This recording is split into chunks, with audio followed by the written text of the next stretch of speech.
আসসালামু আলাইকুম। প্রিয় শিক্ষার্থীবৃন্দু, করোনা ভাইরাসের কারণে বাংলাদেশ তথা সারা পৃথিবী আজ লকডাউন। করোনা থেকে বাঁচতে তোমরা সবাই ঘরে থেকো। কিছুক্ষণ পর পর সাবান দিয়ে কমপক্ষে 20 সেকেন্ড পর্যন্ত হাত ধোবে। বারবার নাক, মুখ এবং চোখে হাত দেওয়া থেকে বিরত থাকবে। আমাদের দেশের সকল শিক্ষা প্রতিষ্ঠান আজ বন্ধ, তাই বলে পড়ালেখা তো বন্ধ রাখা যায় না। শিক্ষার্থী বন্ধুরা, তোমরা বাসায় নিয়মিত পড়ালেখা করবে। তোমরা জেনে খুশি হবে, বাংলাদেশ সরকারের উদ্যোগে অনলাইনে পাঠদানের ব্যবস্থা করা হয়েছে। শিক্ষার্থী বন্ধুরা, আজ আমি তোমাদের চতুর্থ শ্রেণীর বিজ্ঞান বিষয় নিয়ে আলোচনা করব। তাই তোমরা তাড়াতাড়ি বই, খাতা, কলম নিয়ে টিভি সেটের সামনে বসিয়ে দাও। সুপ্রিয় শিক্ষার্থী, আমার হাতে একটি পাখা আর একটি টিস্যু আছে। তোমরা দেখতে পাচ্ছ, আমি যদি পাখা দিয়ে যখন বাতাস করি তখন টিস্যুটি নড়তেছে। এ দ্বারা বোঝা যাচ্ছে যে আমাদের চারপাশে বায়ু আছে। তাহলে আজ আমরা বায়ু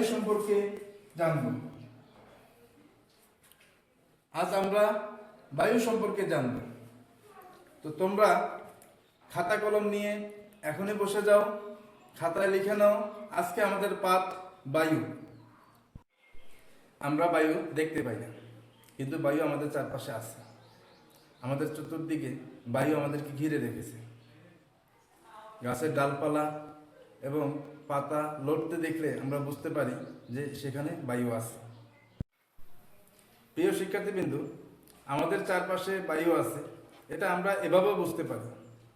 একটি ফুলানো বেলুন যখন আমরা নিব এবং সেটি যখন আমরা পানির ভিতরে ডুবাবো, আর ডুবন্ত বেলুন থেকে যখন আমরা আস্তে আস্তে বাতাস ছাড়বো, তখন বুঝতে পারবো যে বেলুনের ভিতরে বায়ু ছিল। তো তোমরা দেখো যে আমার হাতে একটা বেলুন আছে। এই বেলুনটি আমি এখন একটা বালতির ভিতরে ডুবাবো। তো ডুবানোর পরে দেখো কি হচ্ছে।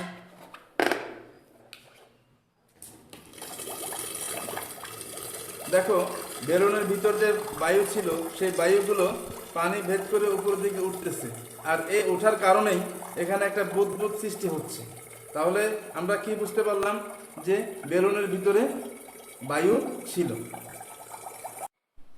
প্রিয় শিক্ষার্থীবৃন্দু, তাহলে আমরা বুঝতে পারলাম যে আমাদের চারপাশে বায়ু আছে, যা দেখা যায় না কিন্তু অনুভব করা যায় মাত্র।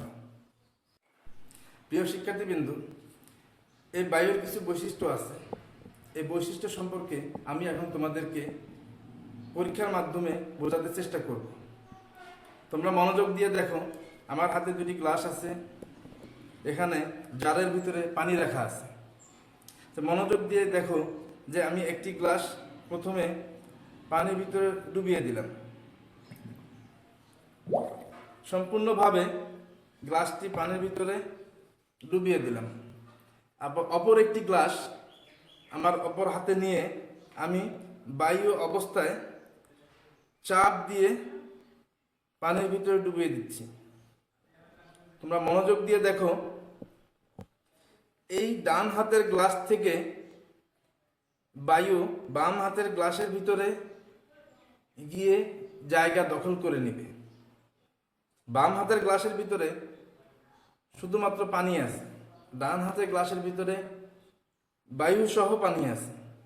যখন আমি একে জায়গায় করে দিব, খেয়াল করে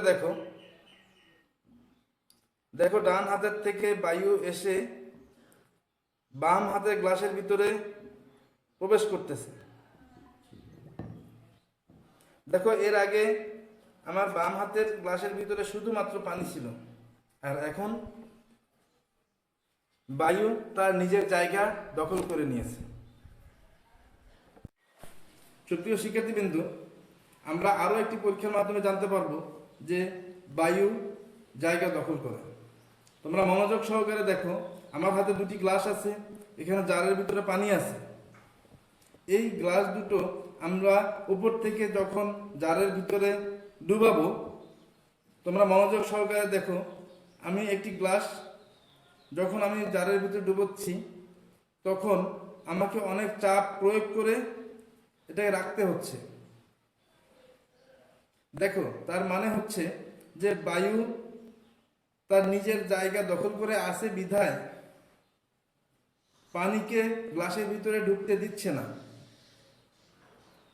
আমি যদি এটা আলতোভাবে কাত করে দিই, দেখবে যে বায়ু বের হয়ে আসবে এবং সেই জায়গায় পানি দখল করে নেবে। আবার তুমি দেখো, আরো একটি গ্লাস আছে আমার হাতে, সেটি আমি আবার পানির ভিতরে ডুবাচ্ছি। ডুবাতে আমাকে চাপ প্রয়োগ করতে হচ্ছে। এটা ভিতরে অবস্থান করতেছে না, উপর দিকে উঠে আসতেছে।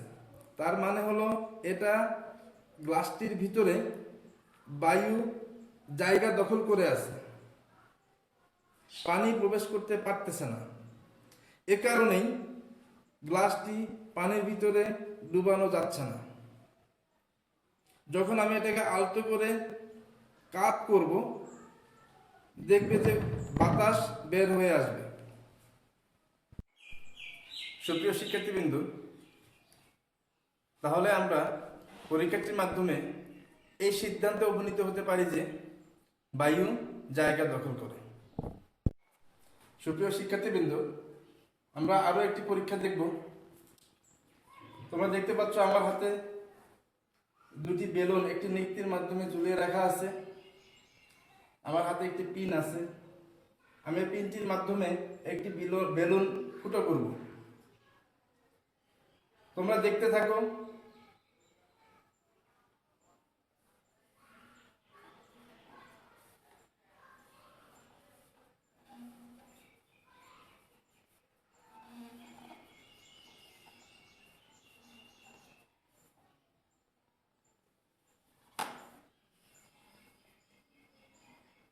তোমরা দেখতে পাচ্ছ যে আমি পিন দ্বারা একটি বেলুন ফুটা করেছি। এই বেলুন ফুটা করার পরে এই বেলুন থেকে বাতাস বের হয়ে যাচ্ছে। তোমরা দেখতে থাকো। এই বেলুনের বাতাস কমে যাওয়ার কারণে অপর পাশের বেলুনটি ভারী হচ্ছে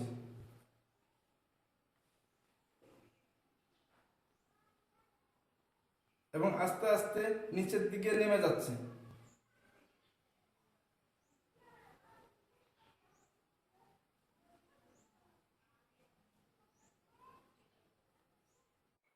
সুপ্রিয় শিক্ষার্থীবৃন্দু, এই পরীক্ষাটির মাধ্যমে আমরা জানতে পারলাম বায়ুর ওজন আছে। তাহলে আমরা এই সিদ্ধান্তে উপনীত হতে পারলাম যে বায়ুর ওজন আছে। সুপ্রিয় শিক্ষার্থী, এর আগে আমরা দুটি পরীক্ষার মাধ্যমে দুটি সিদ্ধান্ত পেয়েছি। এক, বায়ু জায়গা দখল করে। দুই, বায়ুর ওজন আছে। এখন আমরা আরো একটি পরীক্ষার মাধ্যমে আরো একটি সিদ্ধান্তে উপনীত হব। তোমরা আমার হাতে দেখতে পাচ্ছ একটি বল। আমরা প্রত্যেকে জানি যে এই বল ফুলানোর জন্য বায়ু ব্যবহার করা হয়। আমি যদি এই বলটিতে চাপ দিই, দেখো তোমরা, বলটি আমি চাপ দিলে স্পান করতেছে, আমার হাত পিছন দিকে ঠেলে দিচ্ছে। আর একটি জিনিস দেখো তোমরা, একটি চিপসের প্যাকেট। এই চিপসের প্যাকেটের ভিতরে যখন আমি চাপ দেই, তখন এটা আর দুমড়ে মুছতে যায় না, এটা শক্তভাবে অবস্থান করে থাকে। আরো একটা জিনিস তোমরা দেখো, আমার হাতে কিছু ফুলানো ছাড়া, বায়ু ছাড়া কিছু বেলুন আছে। দেখো, এই বেলুনগুলোকে যদি আমি এরকম চাপ দিই, তাহলে সম্পূর্ণটা দুমড়ে মুছড়ে যাচ্ছে।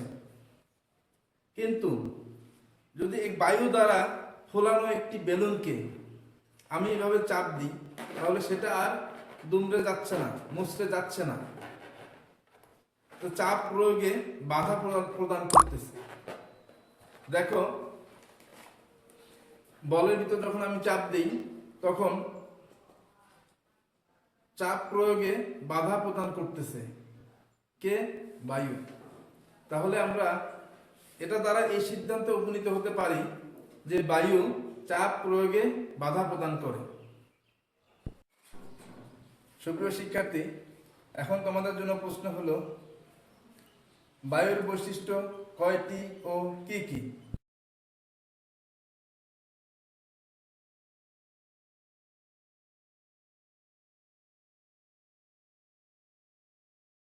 তিনটি। বায়ু জায়গা দখল করে, বায়ুর ওজন আছে, বায়ু চাপ প্রয়োগে বাধা প্রদান করে।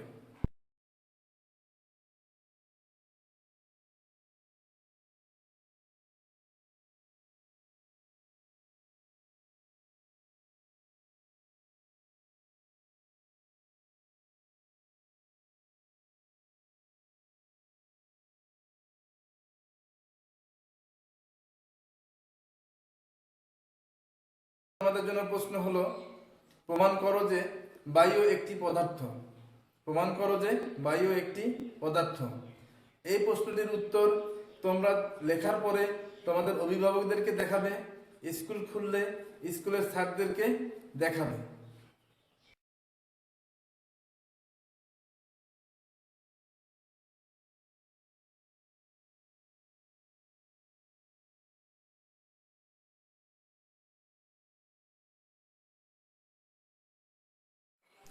সম্মানিত অভিভাবকবৃন্দ, আপনাদের প্রতি আকুল আবেদন, আপনাদের সন্তানদের নিরাপত্তার জন্য ওদেরকে ঘর থেকে বের হতে দিবেন না।